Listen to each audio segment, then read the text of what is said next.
Repita comigo nesta noite. Deus tem um milagre para as nossas vidas nesta noite. Por isso, eu tomo posse dessa palavra em nome de Jesus. Amém. Aplaude o Senhor. Amém. Igreja, o título da mensagem desta noite é o dever de cumprir a missão estabelecida por Deus. Igreja, hoje eu vou falar sobre a missão que todos nós temos da parte de Deus. Às vezes assumimos uma missão ao decorrer de nossa vida. Que missão? Às vezes uma missão de administrar uma família, uma missão de administrar uma grande empresa, ou de administrar uma igreja, ou uma missão que Deus nos deu assim, quase que impossível para as nossas vidas. Quando nós vemos assim, Deus, como que eu vou administrar isso? Como que eu vou fazer isso? Como que eu vou ter capacidade para isso? Ei, nós nos esquecemos que temos um Deus que nos capacita. Então, igreja, apenas obedeça a missão estabelecida por Deus na sua vida. Eu vou falar a respeito de duas pessoas que receberam duas missões na vida. São várias as pessoas que receberam missões estabelecidas por Deus.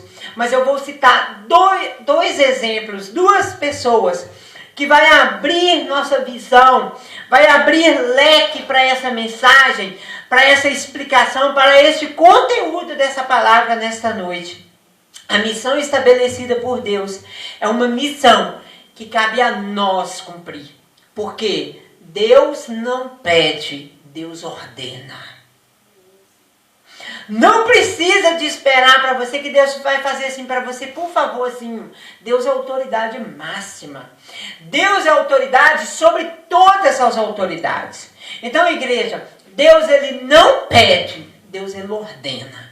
Vá, então vá. Entendeu? Então, igreja, essa é a missão de Deus. Quando ele estabelecer algo para a sua vida, que ao seu ponto de vista é impossível, aí eu vou te falar, ele te dá a capacidade para completá-la.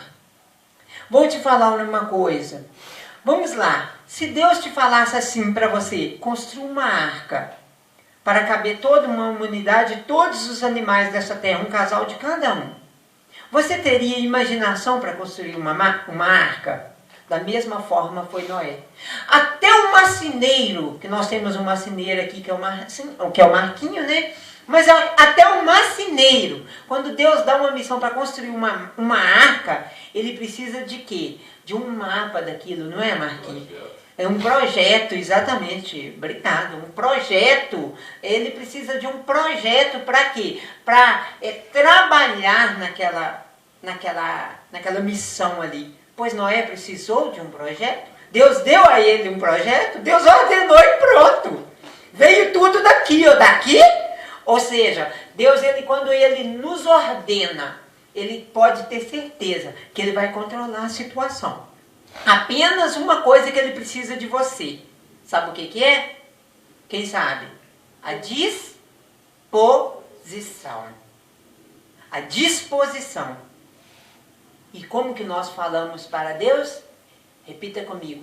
Eis-me aqui. É assim que você tem que falar para Deus. Olha, quando Deus te dá uma missão para a sua vida, não se covardeie. Quando você se acovarda nessa missão, aos olhos de Deus você é covarde. Aí nós vamos lá em Apocalipse. Os tipos de pessoas que não vão herdar o reino do céu está a primeira, os covardes. Uma das primeiras que estão lá, os covardes não herdarão o reino dos céus. Ok? A missão estabelecida por Deus. Abram todos sua Bíblia em Gênesis, primeiro livro da Bíblia, não é? Gênesis 6:13. Nós vamos ler do 13 ao 22. Então disse Deus a Noé: resolvi dar cabo de toda a carne, porque a terra está cheia de violência dos homens. Eis que os farei perecer juntamente com a terra. Faze-me uma arca de tábua de cipreste, nela farás compartimento, e calafetarás com betume por dentro e por fora. Deste modo, a farás de 300 côvados, será o comprimento de 50 de largura e a altura de 30. Farás ao seu redor uma cobertura de 1 côvado de altura. A porta da arca colocarás lateralmente. Farás pavimentos na arca, um embaixo, um segundo e um terceiro. Porque estou para derramar água em dilúvio sobre a terra, para consumir toda a carne em que há fôlego de vida debaixo dos céus. Tudo que há na terra perecerá. Contigo, porém, estabelecerei a minha aliança. Entrarás na arca tu e teus filhos, e tua mulher, e as mulheres de teus filhos, de tudo o que vive, de toda a carne, 2 de cada espécie, macho e fêmea, farás entrar na arca, para conservares vivos contigo. Das aves, segundo a sua espécie, do gado, segundo a sua espécie, e de todo réptil da terra, segundo as suas espécies. 2 de cada espécie virão a ti, para conservares em vida. Leva contigo de tudo que come, ajunta-o contigo, ser-te-á para alimento a ti e a eles. Assim fez Noé, consoante a tudo que Deus lhe ordenara. Deus não pede, Deus ordena. Repita comigo. Não devo questionar as ordens estabelecidas por Deus.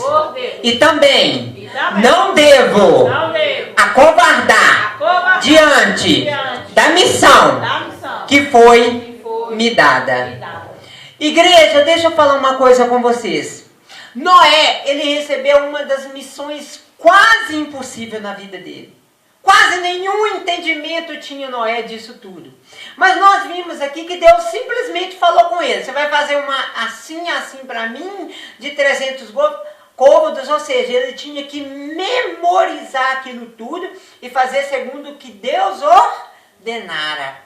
Igreja, ou seja, não passou nada de um projeto ali em papel, não passou nada daquilo ali. Ou seja, igreja, deixa eu falar uma coisa com vocês. Nós vimos que Deus, ele trabalha de uma maneira que a nós não nos cabe questionar. Amém? Ou seja, na Bíblia encontramos exemplos claros de como Deus leva a sério esse assunto. A começar em Gênesis, nos deparamos com o chamado de Deus para Noé livrar a raça humana do extermínio. Nesse episódio, Deus revelou a Noé seu plano de preservá-lo juntamente com sua família e ao mesmo tempo destruir a raça humana através do dilúvio. Veja que Deus deu a visão que se tornou a missão de sua vida, mas a realização dessa missão foi levada a cabo através de um plano de metas bem rígido e sequencial, estabelecido pelo próprio Deus antes de qualquer coisa. Ou seja, Deus, ele não pede, ele dá ordens. Ou seja, ele ordenou que Noé fizesse as coisas segundo exatamente o que ele queria. E nós vamos ver, igreja, que Noé não vacilou com Deus.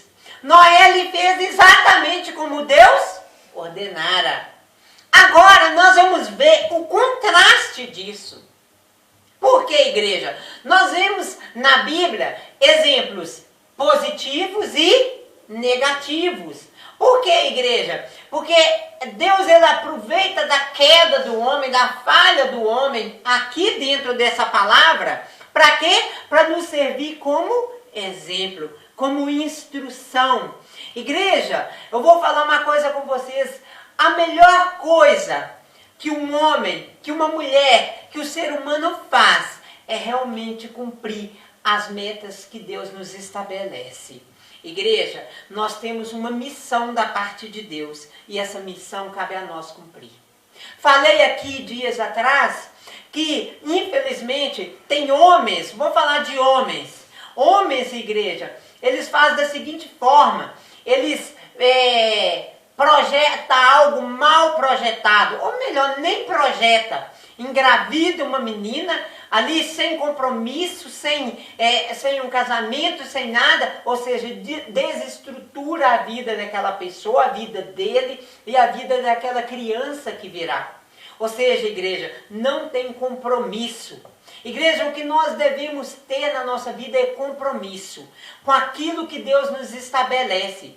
Igreja, sabemos desde o início da palavra de Deus, sabemos desde quando nós nascemos, que sexo antes do casamento é pecado. Que algo sem compromisso é pecado.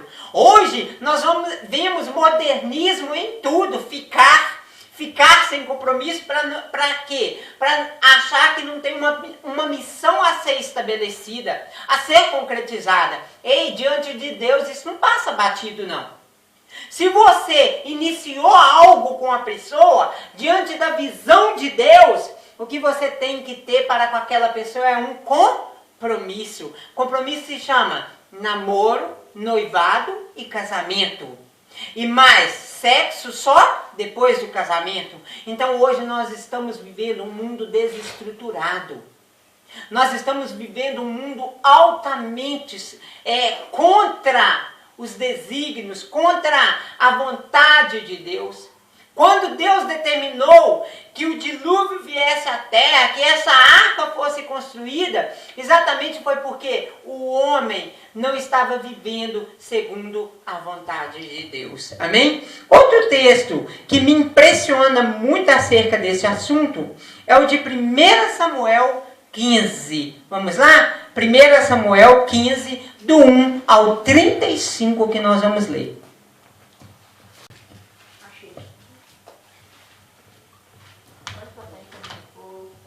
A desobediência de Saul e a sua rejeição.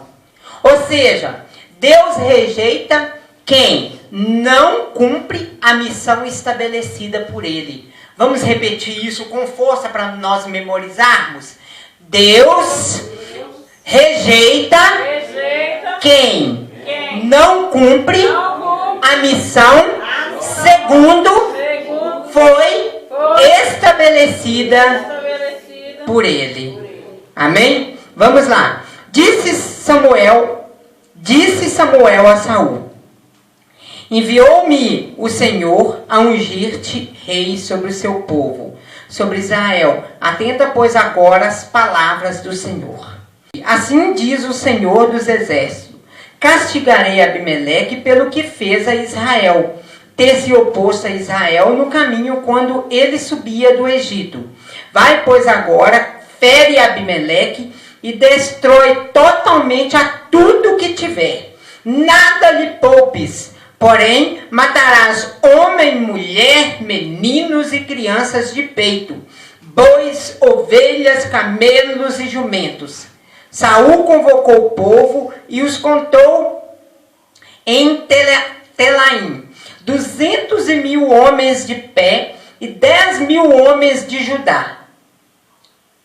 Chegando, pois, Saul à cidade de Amaleque, pôs emboscada no vale e disse aos queneus: ide-vos, retirai-vos e saí do meio dos amalequitas, para que eu vos não destrua juntamente com eles, porque usastes de misericórdia para com todos os filhos de Israel quando subiram do Egito. Assim, os queneus se retiraram do meio dos amalequitas. Então feriu Saul os amalequitas desde Avilá até chegar a Sur, que está defronte do Egito.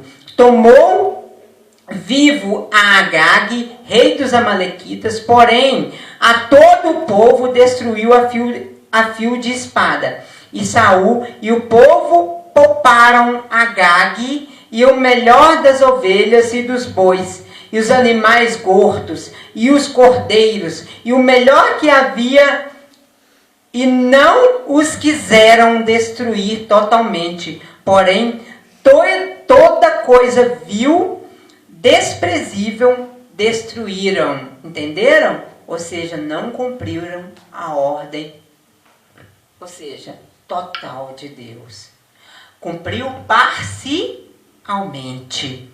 Continuando. Então veio a palavra do Senhor a Samuel dizendo: arrependo-me de haver constituído Saul rei.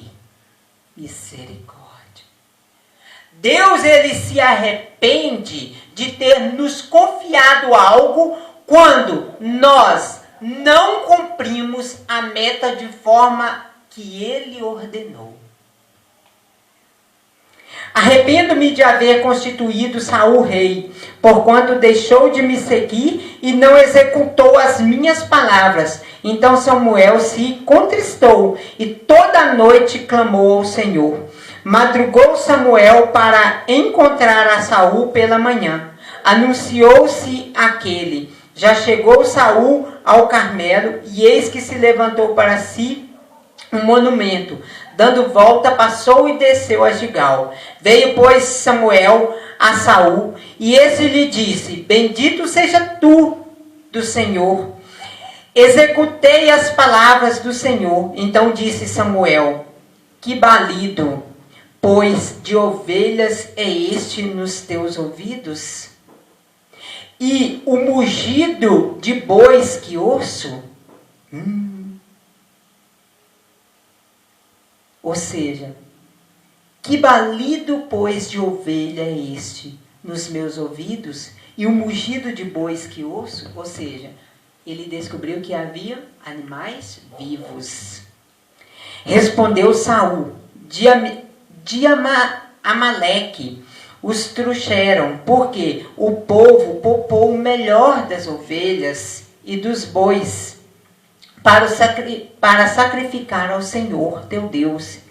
O resto, porém, destruímos totalmente. Então disse Samuel a Saul: espera, e te declararei o que o Senhor me disse esta noite. Respondeu-lhe Saul: fala. Prosseguiu Samuel: porventura, sendo tu pequeno aos teus olhos, não fostes por cabeça das tribos de Israel, e não te ungiu o Senhor rei sobre ele?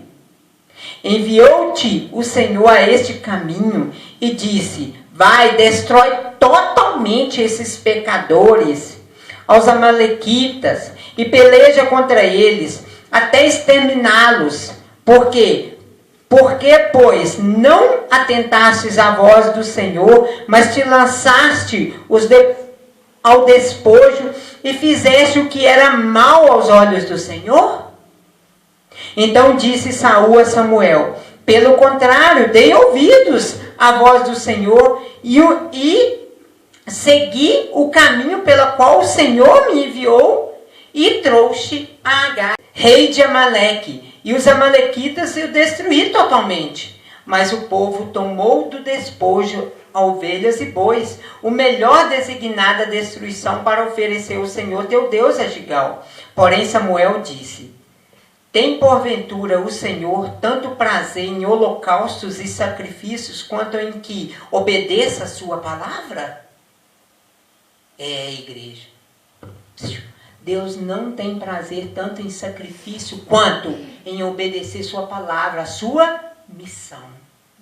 Eis que obedecer é melhor do que sacrificar, e o atender melhor do que gordura de carneiros.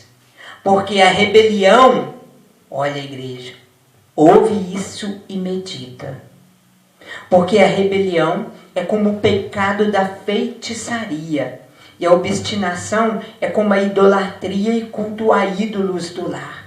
Visto que me rejeitaste a palavra do Senhor, ele também rejeitou a ti, para que não sejais rei. Então disse Saul a Samuel: pequei, pois transgredi o mandamento do Senhor.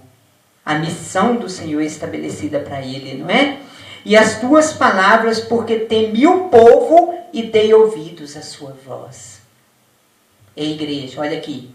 Muitas das vezes não cumprimos a missão estabelecida, confiada por Deus a nós, porque tememos ao povo, a voz do povo, tememos os nossos próprios medos, a nossa própria covardia.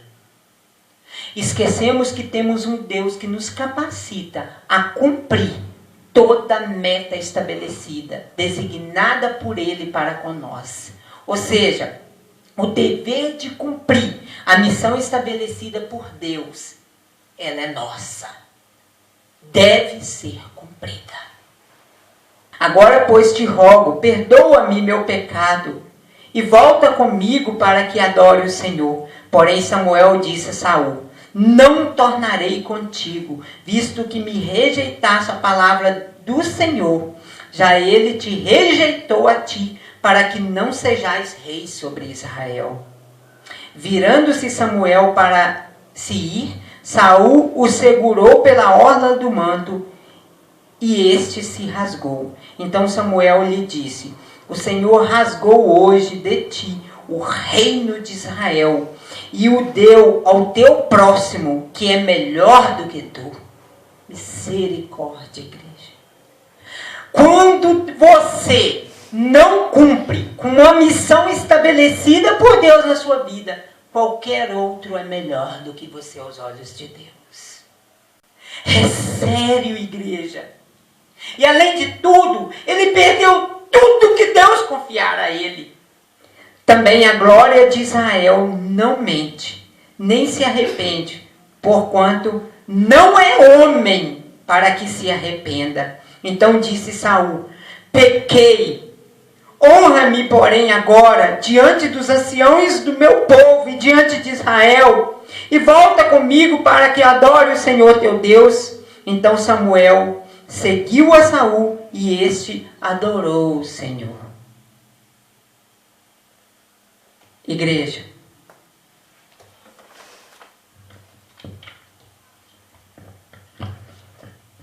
todos nós temos o dever de continuar dentro da vontade de Deus, na posição de servos.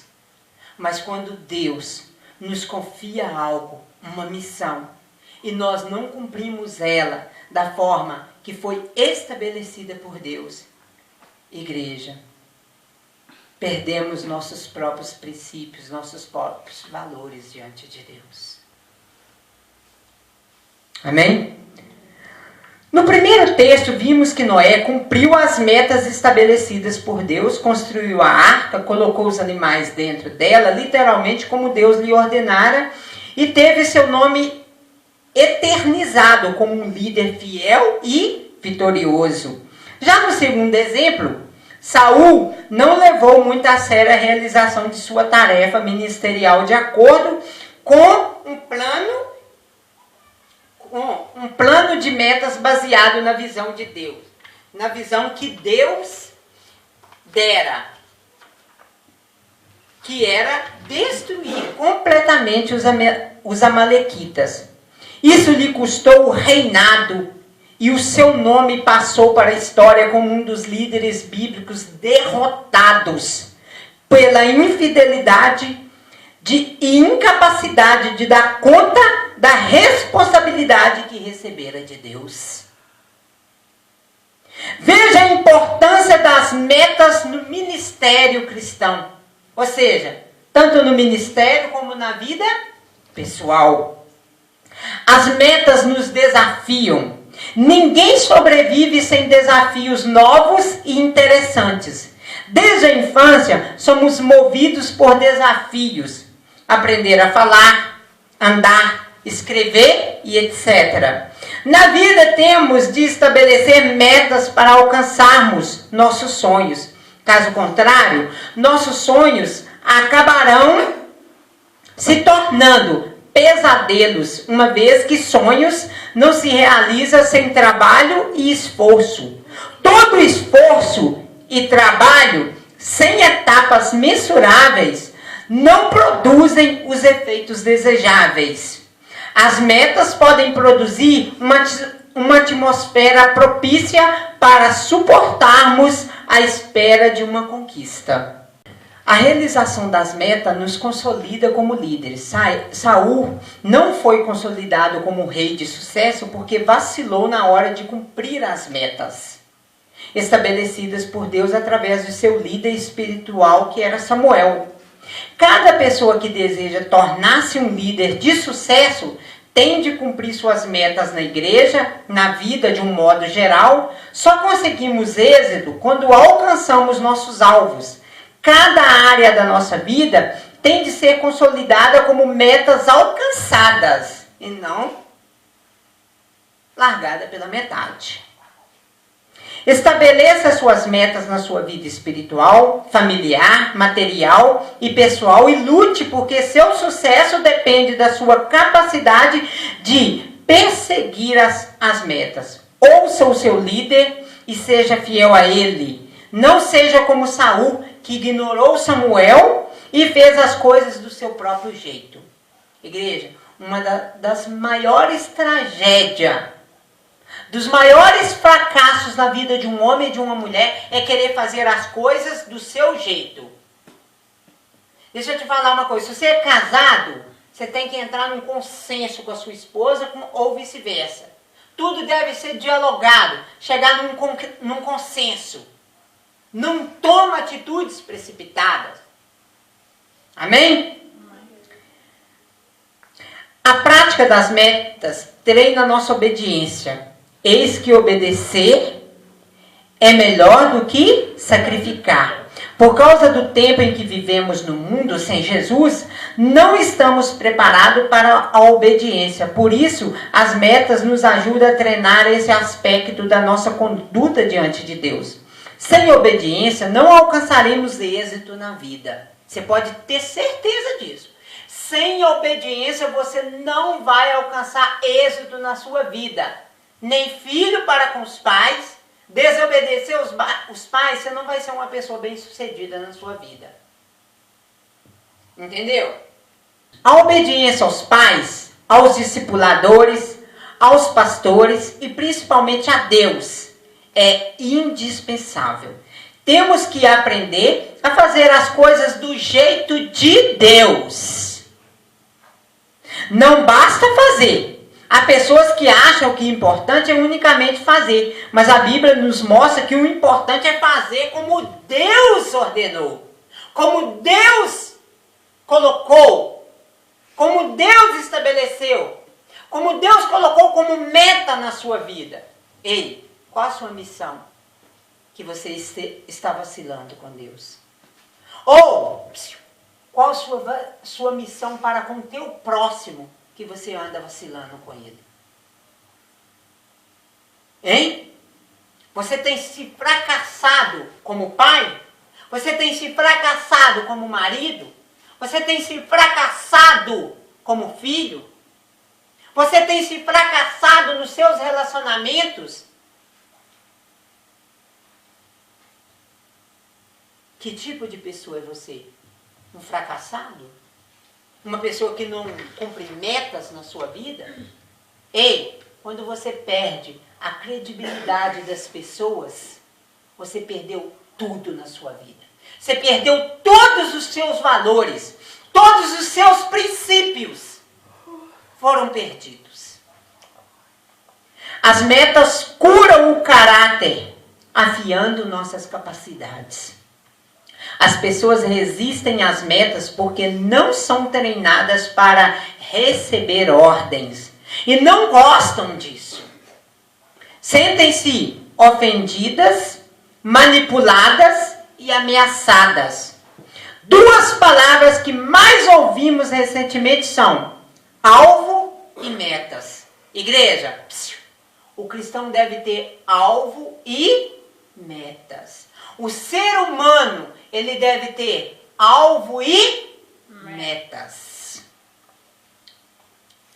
Ficar ouvindo alguém nos pedir as metas não é nada confortante para nós, pois elas nos assustam. mas ninguém pode dizer que, por causa do estabelecimento de metas, sua vida ficará mais difícil, ou mais pobre, ou não conseguirá realizar os seus sonhos. Pelo contrário, aos que nem sonham, a visão que nos leva a uma missão e ao estabelecimento de metas despertará sonhos de ganhar vidas e nos encontrarmos e de termos um ministério pautado em ações específicas que tragam resultados. Nosso medo das metas vem da referência negativa que temos na nossa tradição cristã baseada numa igreja onde o trabalho era feito por poucos e apreciado e criticado por... Olha para vocês verem. Nosso medo das metas vem da referência negativa que temos na nossa tradição cristã baseada numa igreja onde o trabalho era feito por poucos e apreciado e criticado por muitos. Então, igreja, olha aqui para mim. Sabe qual é o seu problema? Que você deixa a crítica ou opinião alheia atrapalhar a missão que Deus estabeleceu para a sua vida. Ou você coloca você mesmo como seu próprio inimigo. Você tem uma força imensurável dentro de você. Você tem uma garra, uma força, uma capacidade tão grande dentro de você, mas você mesmo se destrói. Você mesmo destrói você mesmo. Você mesmo para com as missões sem ser cumpridas na sua vida. Ou seja, igreja, vimos duas referências, duas ilustrações, dois exemplos de duas pessoas que nos fazem refletir sobre o que temos feito da missão que Deus nos estabeleceu. Qual é a missão que Deus estabeleceu para a sua vida que você tem se fracassado nelas? Saul se fracassou numa missão estabelecida por Deus, porque ele quis fazer as coisas segundo a sua própria vontade, segundo o seu próprio jeito. Se você é servo de Deus, você ouve o seu Senhor e não a você mesmo. Se você é servo de Deus, você ouve ao seu Senhor e não a você mesmo. Porque a palavra de Deus nos diz que nós devemos ser crucificados junto com Cristo. O seu eu deve ser morto, assassinado, para viver segundo as vontades de Deus. Às vezes a missão dada por Deus não é fácil. Não é fácil. Olho isso pelo exemplo, sabe de quem? Agora eu vou falar de um casal. De Isaac e Rebeca. O pai de Isaac queria uma esposa para Isaac.